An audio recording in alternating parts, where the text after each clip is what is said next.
As a way of bidding farewell, a Malaysian family surprises their Filipino househelp for 34 years with a memory quilt. My name is Esther. I'm based in Singapore, but I'm a Malaysian. So my family are all based in Malaysia. Auntie had been in the family for 34 years. We didn't want to give her something typical. So I thought, why not? We should do something special for Auntie as well. A memory quilt is a collection of special milestones stitched together. For Esther and the family, it serves as a keepsake of their precious moments with their Auntie Ali.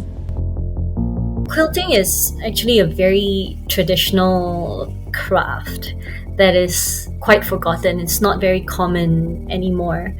Back then in the day, our grandparents, our grandmas, or our mothers used to make us quilts out of scrap cloths or leftover fabrics, and they were very painstakingly stitched together by hand, put together as a blanket for us. One day I was rummaging through some of our old clothes, even calling out for Auntie, can you help me find where I can help me look for these old clothes, and she was like, what do you want these for, and I'm like, I'm gonna donate them. But basically I was just going through the clothes to see which are the best ones that she would probably remember the most of the kids. Those were my nieces and nephews' clothes, a couple of our clothes as well. I had a shirt in there, my sister had a pair of shorts in there, another sister had another shirt in there.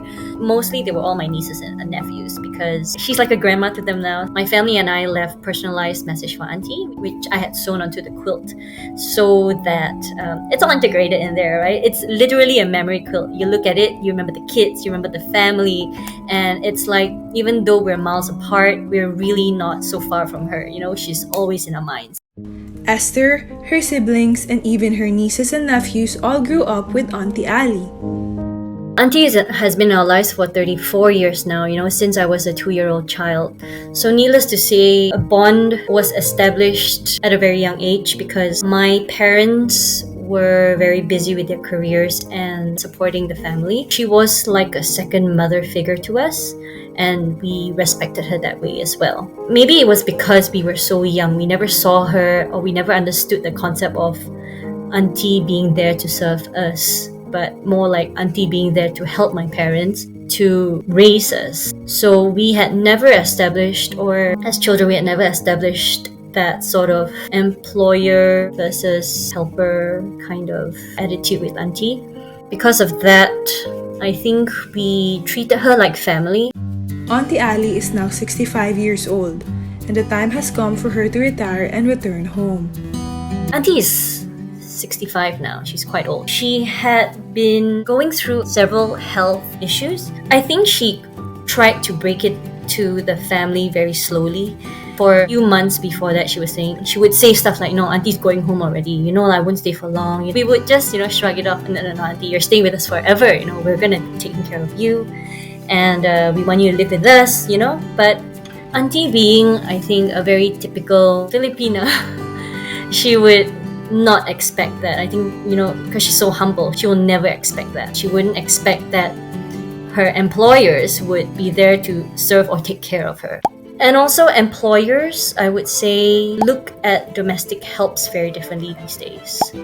I personally do not condone how we view domestic helps these days. It's almost like modern day slavery sometimes, especially with very low paying domestic helps in certain countries. And since they consider her as family, they made sure their farewell to Auntie Ali will be extra special. She was really surprised. My sisters and I discussed this, and my younger sister was like, maybe it's best to not give it to her at the airport. She might break down crying, and she might not appreciate being put in that spot.